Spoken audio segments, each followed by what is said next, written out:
What's up, y'all? Welcome back to another episode of the Fish the Moment podcast. Today, we're joined by Harvey Horn, and we're going to be breaking down a recent tournament on Grand Lake where the lake came up 5 feet overnight. It was a crazy day. I was actually out there for a few hours just to kind of see what the conditions were doing to the fish. Harvey was out there fishing the third day of an event and had to adapt to those conditions in tournament situations. And I wanted to talk with Harvey today about how he tried to adapt those conditions, what some of the other guys were doing, and also talk about a past tournament that Harvey and I actually were in the boat together on, where we faced similar conditions but had completely opposite results. If you guys are facing high water conditions right now, lake is coming up, this is the episode for you. So Harvey, thanks for joining me today. No problem, man. I'm excited to talk about what went down over on Grand and some other things that we've seen in our local lakes lately. For sure. So, kind of setting it up, we have the Bass Nation, who's a central regional, right? Yeah, Qualifying for the Federation Nationals or the Bass the Nation Nationals. Bass Nation National Tournament, which will be in November on Pickwick Lake. Got it. So it was pretty big tournament. All the local sticks from all over the region were there. I know a lot of the guys you're fishing against. They are good anglers, and so Oh, for sure, for we sure. are we're dealing with the best of the best. And 3 days on Grand. Grand's been weird this year. So we've had really cold temperatures in our part of the country this year. There's still a lot of pre-spawn bass. Some bass are spawning. There's a few post-spawn bass. Normally in May you would have probably over half the fish already done spawning or close to it. But now there's a lot of pre-spawners still. So kind of walk us through what you found in practice and what you were kind of dealing with out there. Grand is one of those places where I've spent a lot of time this time of year, and I've faced a lot of different conditions this time of year over there, but it's mainly been pool stage or below pool stage. Very few times have I experienced it where the water's high or getting high during the tournament. So that's one of those things that for an angler, it's really tough to decide whether or not do I continue to do what I've been doing that's worked all week, or do I try to change with the conditions. And I knew the conditions were possibly going to come during practice. So I actually stayed off the water a little bit more than normal. I went out on Monday. We had slick, calm conditions, low wind. So I went and tried to spot a lot of spawning fish, because usually those spawning fish, if you can lock down the area that they're in and just kind of fan cast and cover that area really thoroughly and really slow, you'll be able to pick up, a good limit of fish usually if you've been able to find them in practice. So that was my main thing during practice. I just wanted to concentrate on finding those fish that I could look at, even though I knew if the water rose, I may not be able to see them, but I'll know where they're at. Knowing where a fish is at is half the battle to us, because a lot of times we don't have, or we haven't had the mega live or live scope technology to where we could look at a brush pile, look at a rock pile, and actually see, yeah, there's a fish there. I know it's a bass, and be able to fish for it. And on Grand Lake, it gets so much pressure that I've learned over the years to keep that stuff turned off, and I'll have a better chance of catching them. Other guys I know go out there and catch them using it, but just for me and the way I fish is shallow, and the way I fish, it's not beneficial to me to keep it turned on. So I went out visually looking for them on Monday, found a pretty good, what I figured was a pretty good area that had probably 8 or 10 good big males, males that would average probably 2.5 to 3.5 pounds. And we didn't know that day that if I could go catch that on the last day, I would actually have a chance at winning. You never know how Grand's going to be. So it was one of those things. I'm going to put those fish on the back burner and try to catch good enough limits to survive days 1 and 2 to make day 3. Then day 3, if I can go pick up that 15 to 17 pound bag, I think I'll have a shot at winning.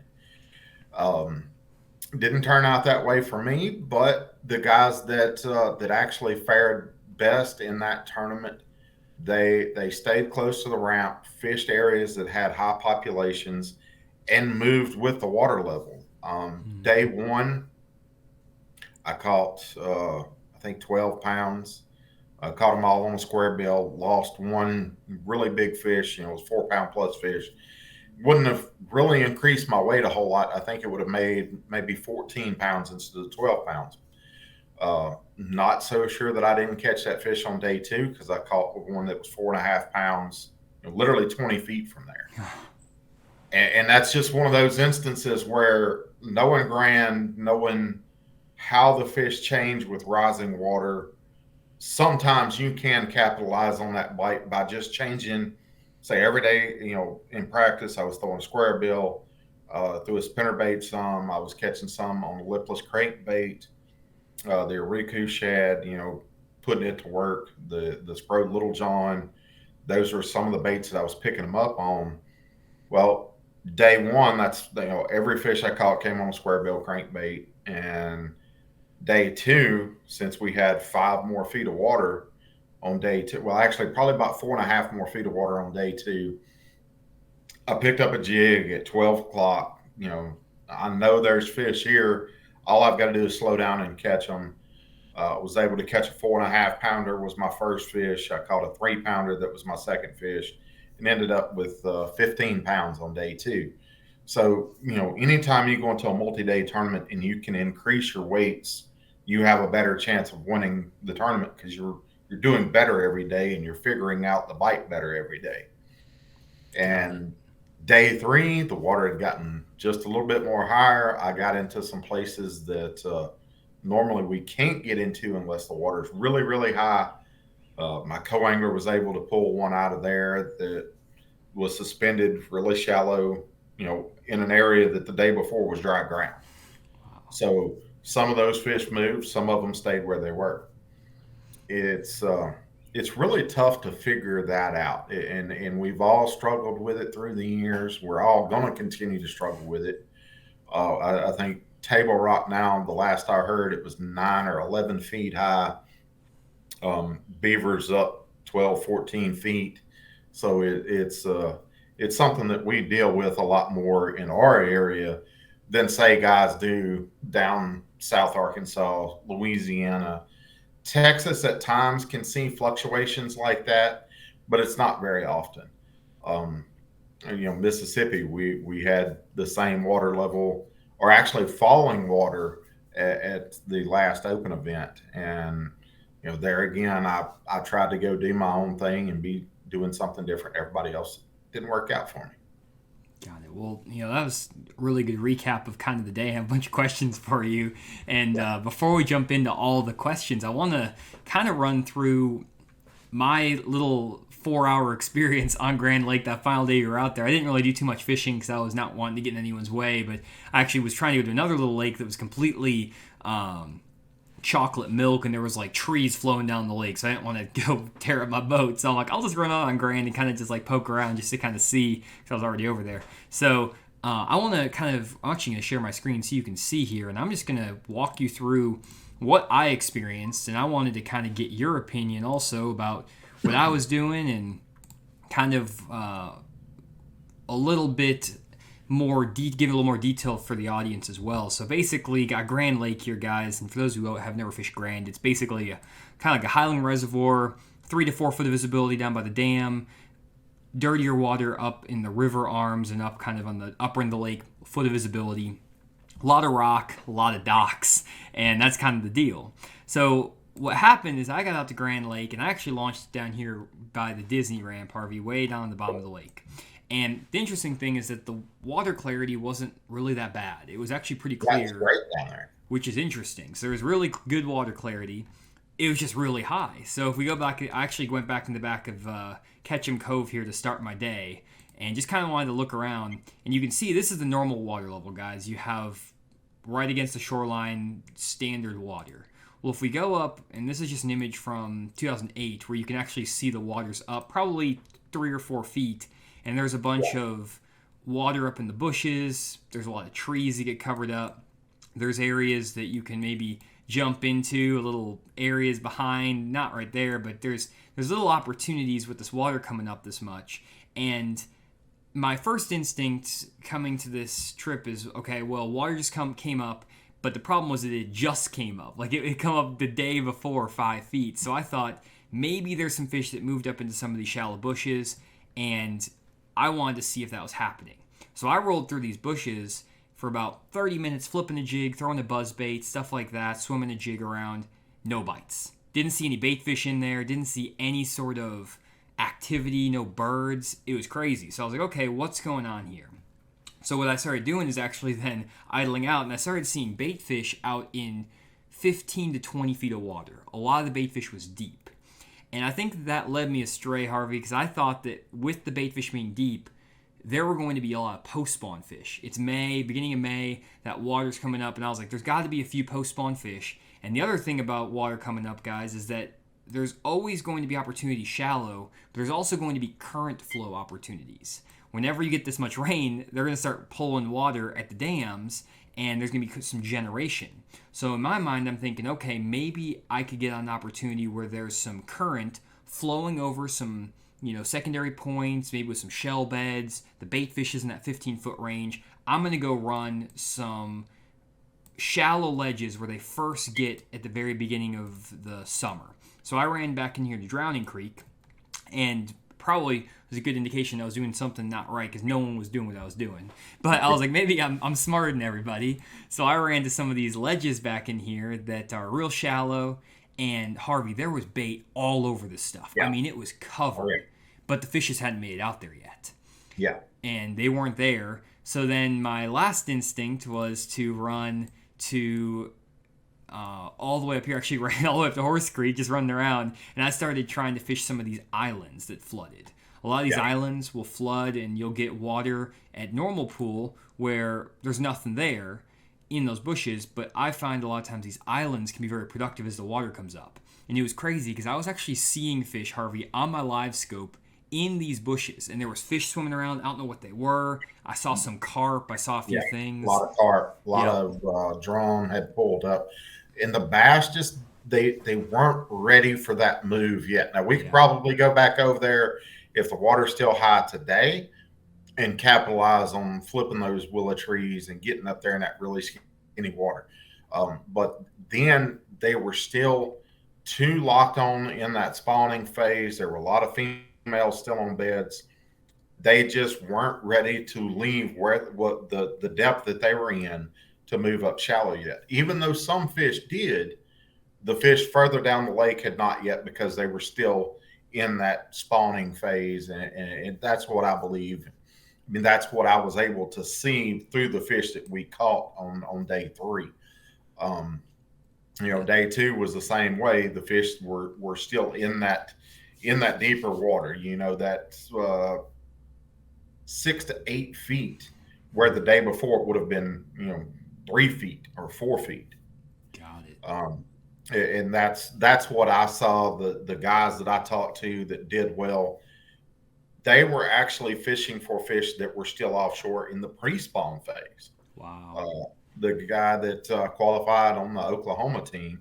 So the Bass Nation Regional Tournament, the winner and the top finishers from each state, plus the top finishing non-boater or co-angler from each state, move on to nationals.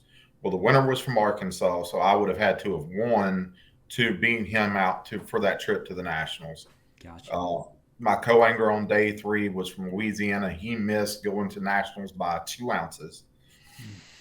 So I mean, I was around the right size fish. Just I didn't capitalize on those bites on the last day. And the guy that won, he did. He stayed in Wolf Creek really? Most of the time, most of those 3 days. That we both know that's the biggest population of bass on that lake because that's the biggest release area there. Yeah. And the fish that he was around, they did move shallower. He was able to catch them on a swim jig, a spinnerbait, and a chatterbait on the last day. So that tells me that those fish were pulled up. They were suspended high in the water. And, the one of the 3 fish that we caught on day 3, that's how it was. So knowing more about what other people did plus what I did kind of gives me a better idea now of what went on in that particular area. Got it. And that makes so much sense now that you're saying it. And it makes sense kind of based on what I had found too, in that down here on the lower end, you're saying they're still more locked in the spawn. And usually the fish on the lower end of the lake, it's cleaner. it's going to warm up the slowest. They're going to be in the post spawn the latest. They're the last fish to get post spawn. These are the first fish to get post spawn in the upper ends of the lakes where it's dirty. So I'm sure that the winter he was able to go through here and get a few more post spawn fish, because I feel like those post spawn fish are more likely to move up and get in that new water. Where, like you said, those spawning fish or pre spawn fish, they're going to still hang out in, maybe if you're, and this might not be like the best cove or whatever, but if there's a bank where they're spawning down like one of these banks here, if the water comes up, maybe right now they're setting, I'm just going to draw a line, like maybe they're setting like right here on this bank.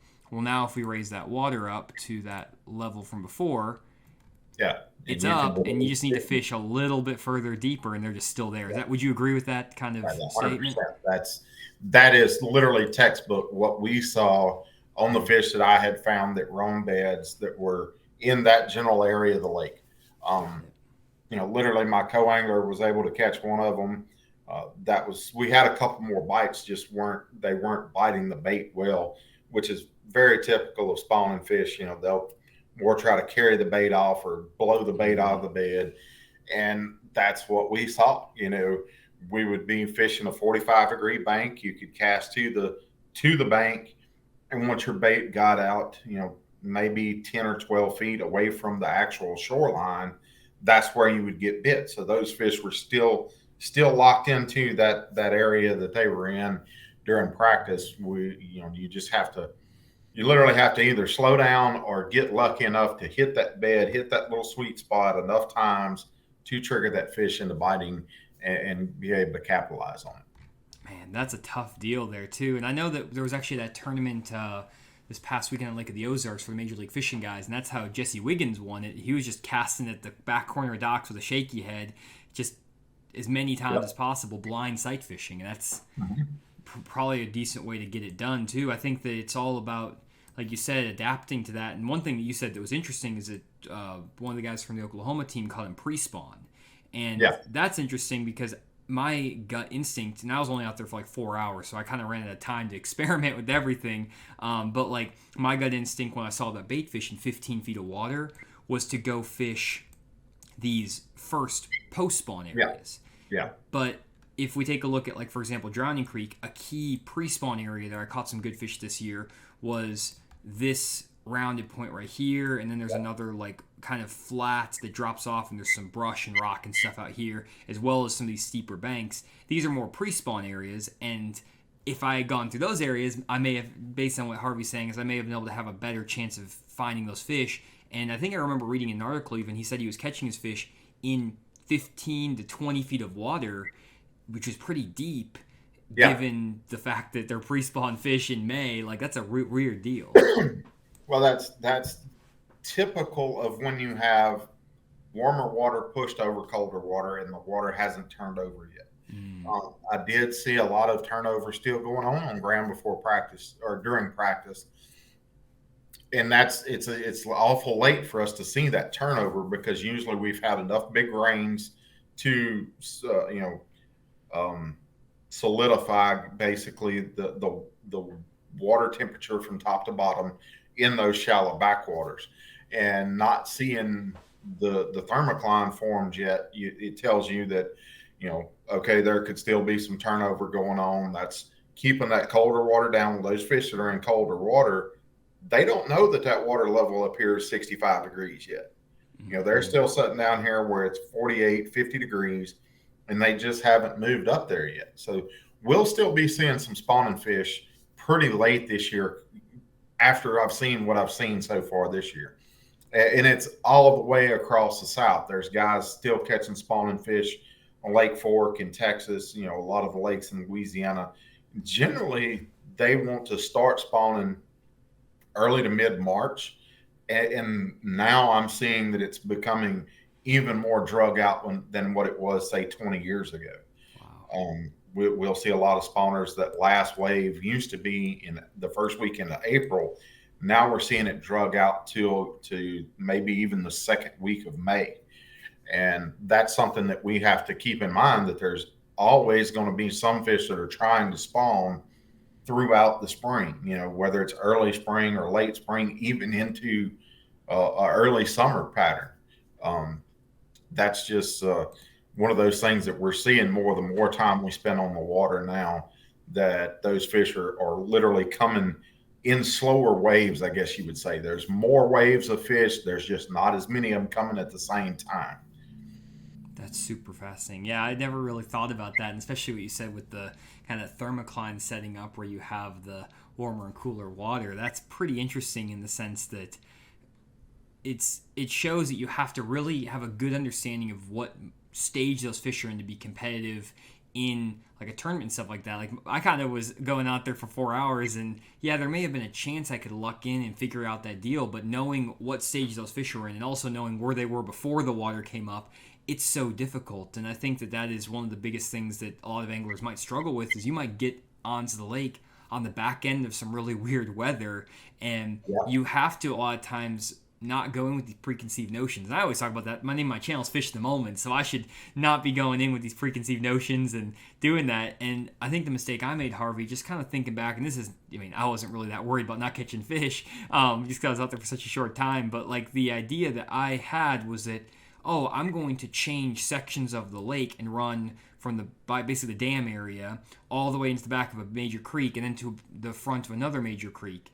And I was trying to chase those post-spawn fish, and I was trying to chase them around the lake. And maybe if I had enough time, I could have chased them all the way up here to Wolf Creek, and I may have found what I was looking for. But Yeah, and that's so much harder. that's what I saw during the tournament time is the fish I was catching around Wolf Creek were post spawners.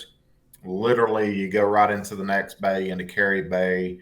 On the last day, one of the fish that we caught was a pre-spawn.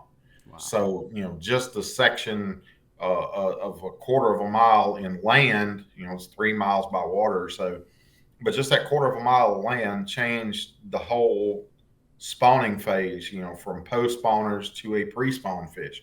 And that just goes to tell us that there's so many more fish that are spawning in a longer time period now than what we would generally think of.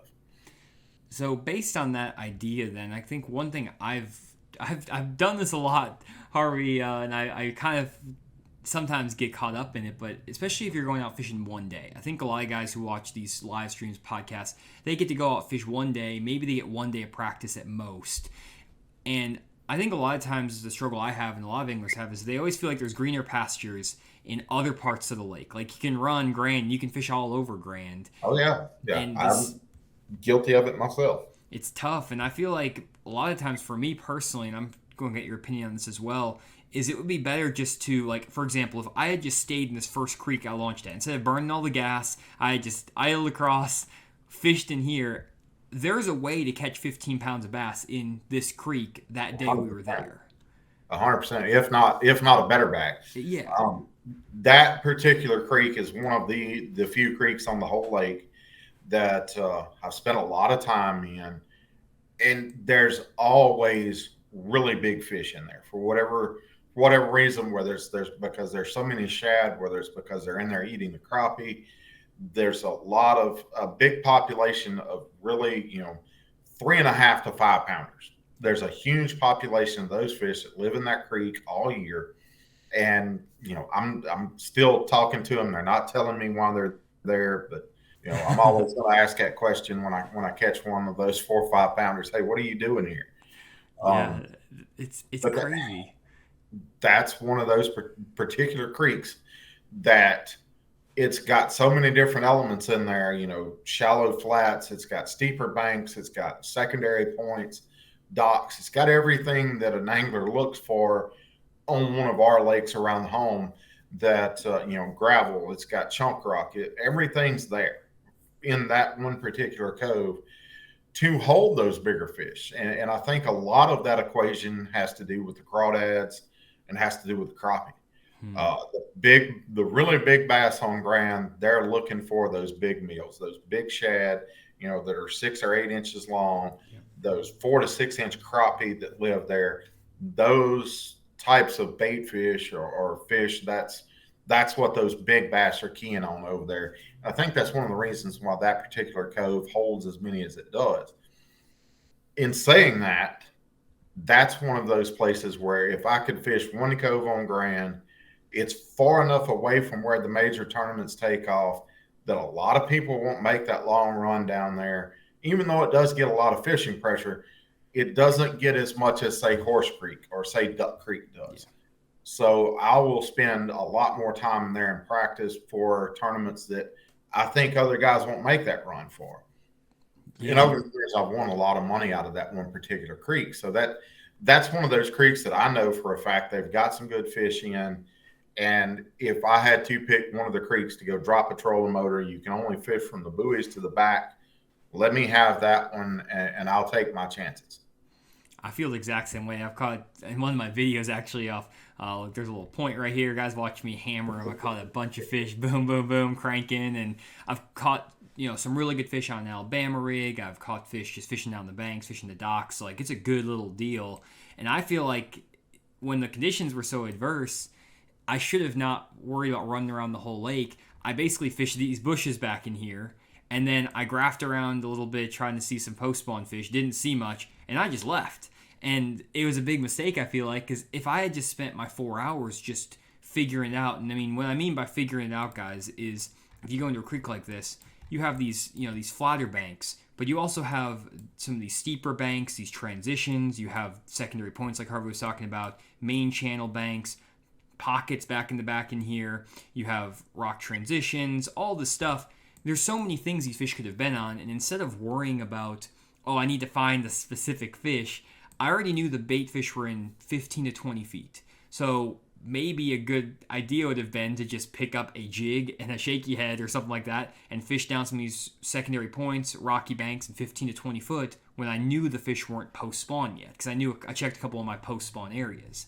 But I got tunnel vision. I didn't fish the moment, and I thought there's got to be post-spawn fish up in the shallow wood or on these current areas, and it messed me up, and it cost me a day of catching fish because I didn't just go into an area and evaluate and figure it out. And I think that is probably one of, and I've talked about it in the stream before. I actually talked about when I was with Matt Pangrak. I had him on, and I talked about that's my normal process, especially when I go to lakes I don't know. But I think that's another challenge is I know Grand well enough now that I like, oh, I need to run this spot or that spot, versus when I never knew anything about Grand, I felt like I caught him better because I just got in this creek and I'm like, I'm just going to figure out how to catch fish in this creek. That's it. And it always worked out better. And that's how, when I moved to Northwest Arkansas, that's how I figured out how to catch fish on Beaver, Table Rock, Grand, Bull Shoals. I had that same little boat that you fished with me out of. Yeah. And I would pick a 6 mile section, and I couldn't leave that 6 mile section all day. I'd make myself stay in there, figure out how to catch them that day. And it gave me a better knowledge base once I graduated from that boat to an 18 footer with a 150. And then once I graduated from that boat to a 19 footer with a 200, all the way up to a 21 footer. If we will settle down, okay, we know there's fish in this area, I've got to figure out how to catch them. Go through, I've watched so many anglers go through a different rotation of baits, from wacky worms all the way to deep diving crankbaits. Carolina rigs are something that I've gotten away from over the years, but I'm starting to kind of go back to it a lot now.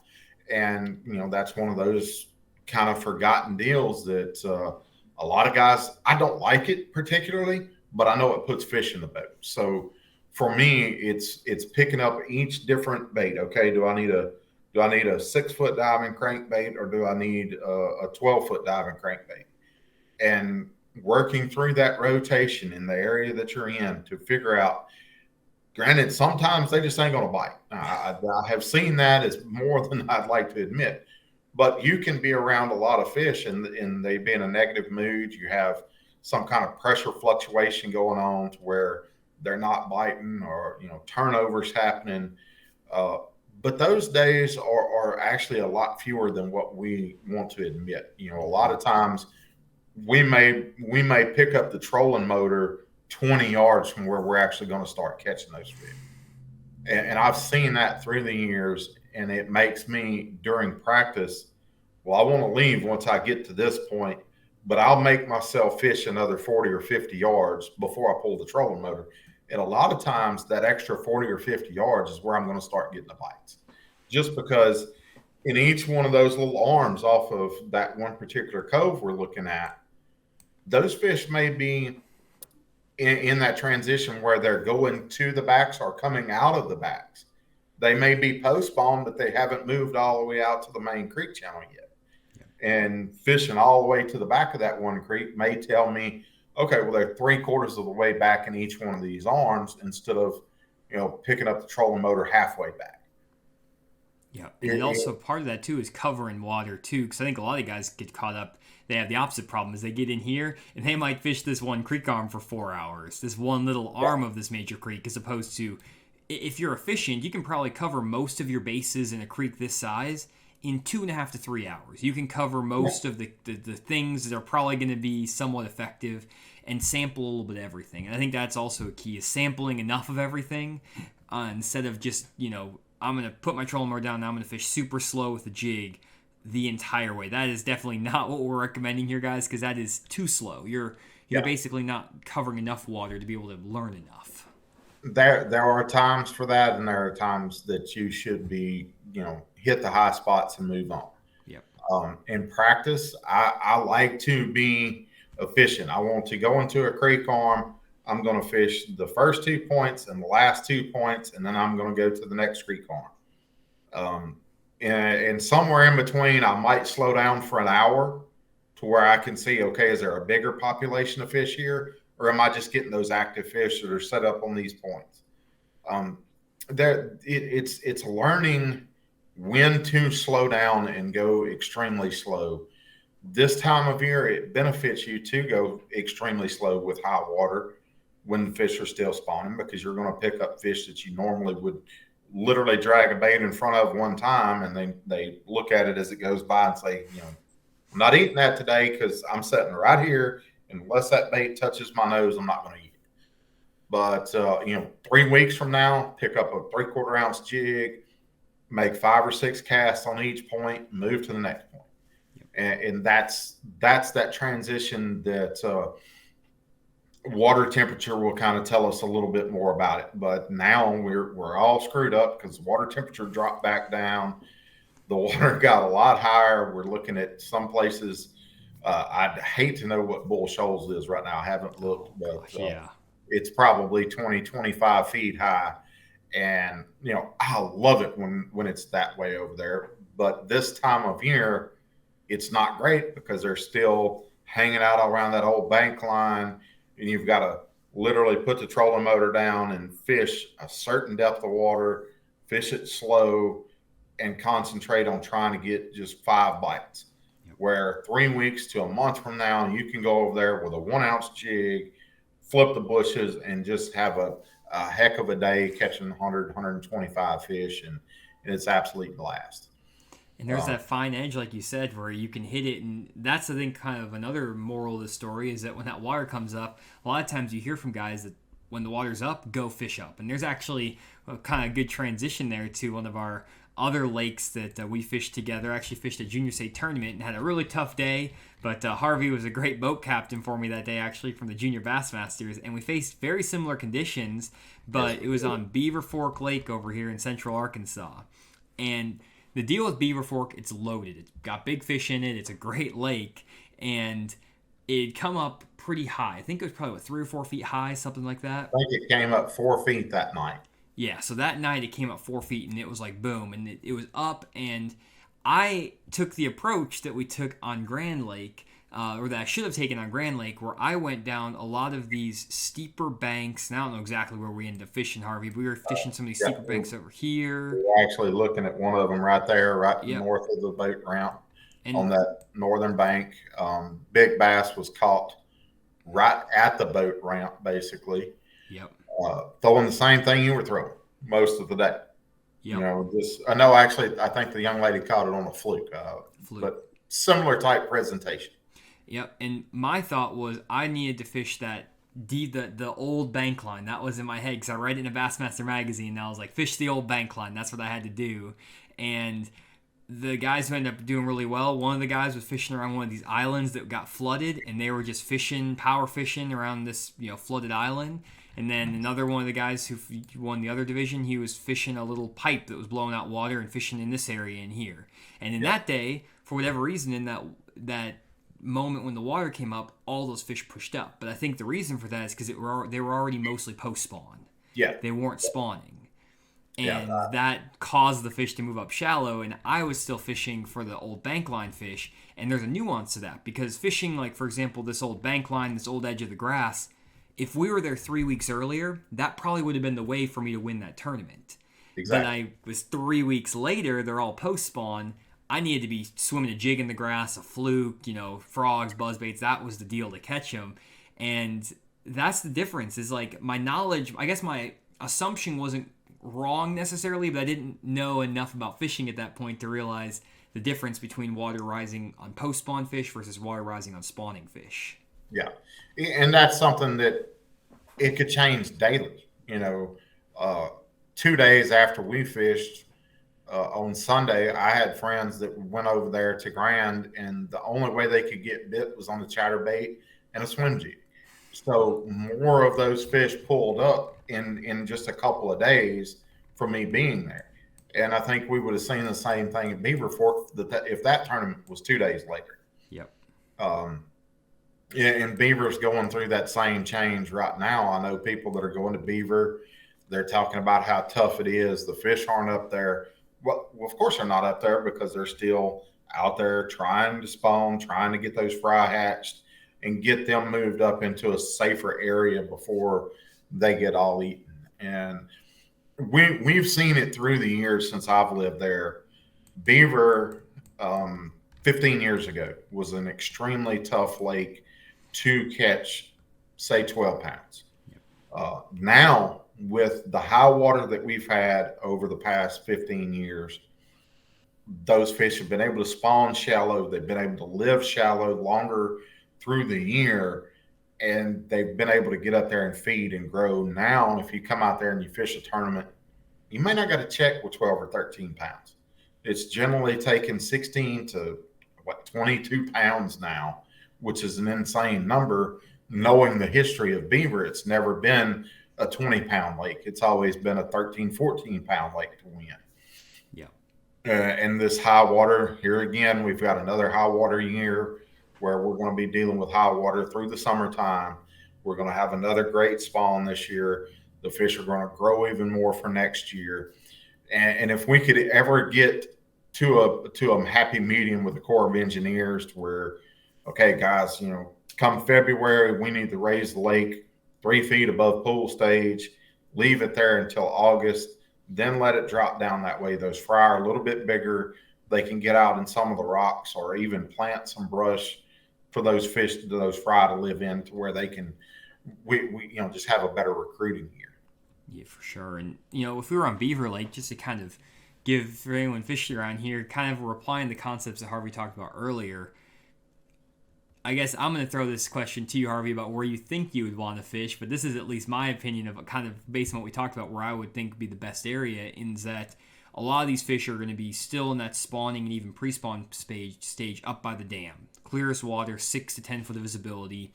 Those fish are going to be the hardest to catch because they haven't finished their spawning yet. They're not going to be post-spawn. They're going to be tough. You're going to struggle to get bit. But if we go up the lake, maybe run all the way up the river, we go up the river, maybe we go up like War Eagle Creek, where you have more stained water. Maybe those fish already spawned a little while ago. This potentially, like maybe if this is all high up in here in this person's yard, like if all these trees are in here, or, stuff like that, if those fish are post-spawn, that's where you can do the swim jigs, the chatterbaits, and stuff like that. And that's where you could potentially catch fish really well. And it's the difference of, Harvey, like you might be able to pull into this little area tomorrow and catch 18 pounds of fish in 3 hours. And you could be fishing up here, and the same angler might catch 2 fish all day for 2 pounds. Yeah, no doubt about it.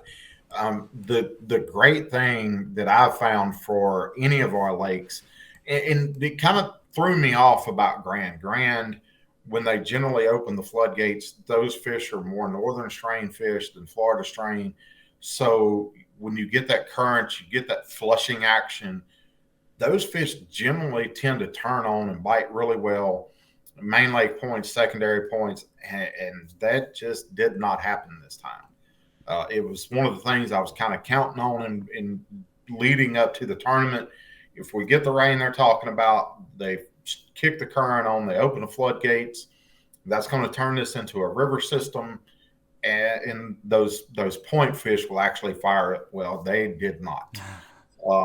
And that's one of the few times I've seen it where they didn't fire up. Generally, just under normal generation, where they're letting out their normal amount of water every day on Grand, it pulls enough water to move some current. It kind of sets those bait fish up. And now, with the floodgates being open on Beaver, that turns those rivers, the White River, the War Eagle, it turns that whole system into a river lake, and it puts that current in the water. You can go down the rivers, you can fish basically anywhere, gosh, from Forge Creek to the rivers, to where the White and the War Eagle split, and you can fish that like a river system. And those fish really turn on and feed this time of year. And throughout the summer, when they've got those floodgates open, it changes the dynamic of the whole system. It puts current in the water. The fish become more predictable. You can look for those eddy areas, and you'll know. Instead of, man, it's Beaver, I don't know if I'm going to catch one here or not. With a current added to the situation, you can pull up on something like that and I'm going to catch them right here. Yep. You may not catch 5 giants, but you're going to catch fish, and that's one of the benefits we have. Another benefit we have to get in high water on all of our lake systems, Beaver, Tabor, Bull Shoals, all your White River lakes. When that current's added to the mix, it really turns those fish on, makes them more predictable, and it makes better fishing. For sure. And I mean, on Beaver, the nice thing too is that you have offshore fish where you could catch them kind of like a Tennessee River ledge deal on some spots out here on the main channel. And you guys saw me doing that last summer, catching some fish on a hair jig on the main stretches here. But then you also have a lot of twists and turns and little, for example, a spot like this where you have the water rushing around, and then you have a little corner. Like, that's basically like a little eddy seam. If the current's flowing, you can catch them right here around these corners. Over even water flowing over the top of some of these points. There's all kinds of stuff, and you never know exactly what it's going to be. One thing, obviously what I would recommend is if you have those conditions, pick an area of the lake you like. Like when I go to Beaver Harvey, I literally have chosen, I know based on what I like to fish, I basically fish in this zone right in here. I'll fish around in this creek right around here, Mountain A. And then if I'm also going to fish, I'll go over to Ford's Creek. And that's what I like to do on Beaver. And I know there's big fish that live in these areas of the lake. I know that I can catch big ones there, and I'm going to catch big largemouth. And that's what I focus on. And like we talked about earlier, I'm just going to go into this creek, and I'm going to figure out how to catch fish. There are big fish that live in this creek year-round, and there's ways to catch them from the mouth to the back somewhere. And I would rather, on a Beaver, go into a place where I know that there's really good quality fish and figure out the bite and fish the moment and say, one day I might have to catch them offshore, next day I'll catch them on a jerk bait, next day I'm swim baiting them around boat docks or skipping boat docks with a worm, and the next day I'm back in the back of this pocket pitching laydowns. Like, you never know, but if I only have 8 hours to fish and I don't have any practice, it's so much more efficient for me to just pick a zone and just stick there the entire day, and that usually works out a lot better for me. No doubt about it. That's, we've basically looked at a couple of my favorite areas on the lake. The biggest 5 fish limit that I've been a part of catching on Beaver Lake. We had a day in 2018, the Sunday before I won the Arkansas River Open. We had a 5 fish limit that came out of Forge Creek that weighed 25 pounds. Yeah, and that's astronomical numbers for Beaver. But we're literally measuring and getting an estimated weight on each fish. All 5 were pre-spawn females. And as a general rule, a pre-spawn female, you can generally add 8 to 10 ounces for the eggs that they're carrying. So you take that 25 pounds and turn it into real weight, you're looking at a bigger number there than what we actually had by the board. But catching in the great thing about that day was second place was 22 pounds. So we had two different sets of anglers that came in with giant bags of fish for Beaver Lake. But it was just one of those special days. I had a plan in my head. I was going to run north. I was going to throw a jerk bait for smallmouth all day. And literally, as I'm running up the lake, I'm thinking, there's been a warm south wind for the last 3 days. I'm going to be stupid if I don't run into this area and at least fish a couple of points. Well, the first point we went around, I caught a limit on a crankbait, for 7.5 pounds. Yeah. The next point, literally right across the cove, we caught the first 5-pounder. And it's just kind of like, okay, I'll just fish the next point and see what happens. Well, 2 points later, we catch another 5-pounder. 2 points later, we catch another 5-pounder. So we literally just stayed in that one creek arm the whole day, fished nothing but points, and had one fish that came out of a cedar tree. Everything else came off of rock points, and had, we probably caught, I don't know, 20 or 25 keepers, including 12-inch spotted bass, all the way up to, 19 and a half to 21-inch largemouth. And it was just a phenomenal day. I'll probably never catch that kind of weight on beaver again, but you don't have those opportunities very often where in your brain everything clicks and says, okay, because of the conditions we've had for the last 3 days, I know I need to go in this area. Yep. And that's what we had. I literally, I made the cut at Goat Island and looked into Forge Creek, and I'm like, we've had a south wind for 3 days. It's been warming. I need to at least go in here and check this before I go further north. And it just happened. Yeah. The guys that came in second, they were, the water that came up and the mats were floating around, the leaf mats, I call them carp mats a lot of times because you'll see carp feeding on that stuff. They went around and threw a frog and flipped the carp mats and had 22 pounds. So, two different things on two separate areas of the lakes were working to catch those bigger than average size fish on beaver. Yeah. It just goes to show that because you're fishing the moment doesn't mean every time you're going to pick the right scenario. So you have to go through your rotation of lures, depths. I caught that first 5-fish limit in 4.5 to 5 feet of water. Well, all of the 5-pounders came from 8 to 12 feet of water. And that's all it was. They were just females, pre-spawn females that had moved up, and they were sitting there waiting to go spawn. They hadn't went yet, but they were waiting to go spawn, and we were able to find them that day. But every day is different, and that's why we fished the moment instead of fishing what we fished 2 weeks ago, or maybe what our plans are the first thing that morning. If you look at the conditions you've had over the last couple of days, you've had stable weather, warming weather in the spring, maybe a little cool front comes through in the fall.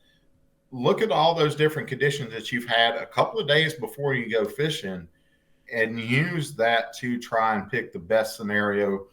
You may have to change, but try and pick the best scenario to start the day with. And a lot of times that's going to help him put more fish in the boat. For sure. And I do want to give one more example here just to kind of give the devil's advocate on the fish the moment deal too, of picking a creek and all the stuff we've been talking about. And that's going here. I was over on the big creek on Table Rock, and it was this spring, and I got in my head, I'm just going to go to Big Creek because I didn't know, I only had like 6 hours to fish, so I'm just going to go there and I'm going to figure out how to get bit. And my initial game plan was to catch him doing the spoon deal with the live scope, how everyone does it with the ice fishing jigs and all that stuff out over the bait balls. And I was not figuring it out for the first hour or two, just didn't see him set up that way. So my next instinct was to go crank, secondary points, throwing a jig around, stuff like that, a swing head, wasn't getting any bites, nothing was happening. And 4 hours into the day, I could have just kind of bailed on the area, and that probably would have been the best option if I was in a tournament. But what I ended up doing is I came to this point here, and I'm going to take the lake down, and there is a pile of standing timber out in front of this point. And what I found was that these fish, and I made a video about this if you guys want to check it out on the main Fish of the Moment channel, but these trees out here, there were fish loaded up in them. But it was slick, calm, no wind, and what I had to do was throw a Megabass Vision 110 plus 2 jerkbait, and I would dead stick it suspended next to these trees, and I would watch him on the live scope come up and just grab the bait by the back tail. I couldn't get him to bite a drop shot or anything. I just had to dead stick that jerkbait, and I caught like a 3-pounder, 2.5-pounder, another 2-pounder, and I didn't have that much time to kind of keep rolling it. But if I had kept rolling it for 8 hours, I could have had probably 12 to 13 pounds in a bad fishing day. And I actually then talked with Randy Blockett, and he came out like 3-4 days later, and the wind was blowing, and I was like, Randy, you should go check out Big Creek around these points. And he came out the next day, or it's like 3 days later, and the wind was pushing into these points, and it wasn't slick calm, and he caught 15 fish from here to here around this point that went like 18 pounds. And there's that much of a difference where having some wind and some cloud cover blowing into this made this an easy 18 pounds of just fishing a jerkbait just normal, versus I had to literally dead stick a jerkbait with the live scope for like 30 seconds next to these trees to get one fish to barely eat it. And those were the same fish. They were in the same area. And so it just goes to show that maybe it's not always the best thing in the entire world to pick a creek and fish it, because it was a really hard day to get those fish to bite, but you can make it happen. And I'm sure there was an easier way to get bit the day I was out there. So it's kind of hit or miss, where it's like, can you go into a creek like this and figure out a way to catch them? Yeah. If you do crazy stuff and you do things that are way off the wall and have enough time to mess with it, you can figure it out. But it might not be always the best thing. But even then, if I was practicing for a tournament, that would have been really useful to know that I caught those fish off that point. The wind started blowing. I'm like, oh, I can pull up shallow. And I would have done pretty well probably in a tournament because of that. So there's give and take to it. It's kind of that's where instinct comes in. And that's why no one catches fish every time we go to the lake. But hopefully these examples that we're sharing with you guys are useful and kind of give you an idea of how you can potentially adapt to all these different scenarios. Yeah, that's one of the things that time on the water is the most valuable time that you can spend if you're wanting to become a better angler. Learn from each experience that you encounter, and keep a ledger. Write it down somewhere. Hey, I was out on June 15th on Beaver Lake. Caught them with a single tail grub in 12 feet of water on an 1/8 ounce jig head with 6-pound line and 12-pound braid. Keep that ledger to where you can go back and reference what you did somewhere last year. And if those same conditions pull up, you may not catch them on that very same spot, but guaranteed there's probably somewhere on the lake that's going to work the same day under those same conditions year after year. That's one of the greatest things about fishing our area is we can go back and duplicate stuff that we've done in the past and have success. Table Rock Lake's a perfect example for me. I finished 16th in an open there in 2017. Now I can go up there anytime, March, April, May, and do the same, literally look for the same scenarios and be able to capitalize on it and not have to put that practice time in. Mm-hmm. Now, with higher water, it does change things. I may have to up the size of my jig head or, change line sizes to where I've got a better sink rate on the baits that I'm throwing. But those are all things that you have to keep in mind when you're out fishing, is use stuff that you've learned in the past to help you in the future. For sure. I love that advice about the ledger. That's something I do as well. Just taking notes about what I do, and it's nice I have everything on film so I can kind of keep a log there too. Sometimes it's even useful to go back and watch my old videos because I'm like, oh, I remember I used to do this thing, and I forgot I used to catch them that way. So always good there. And Harvey, it's always great to have you on. I think we're able to share a lot of good insights. Thanks for sharing your story from your recent tournament on Grand. I think that got some good takeaways, and hope to have you back on sometime soon. No problem, man. Great being here, and hope that we get to get out on the water again sometime soon. For sure. We'll talk to you soon, Harvey, and everyone, best of luck on the water, and we'll see you guys in the next podcast.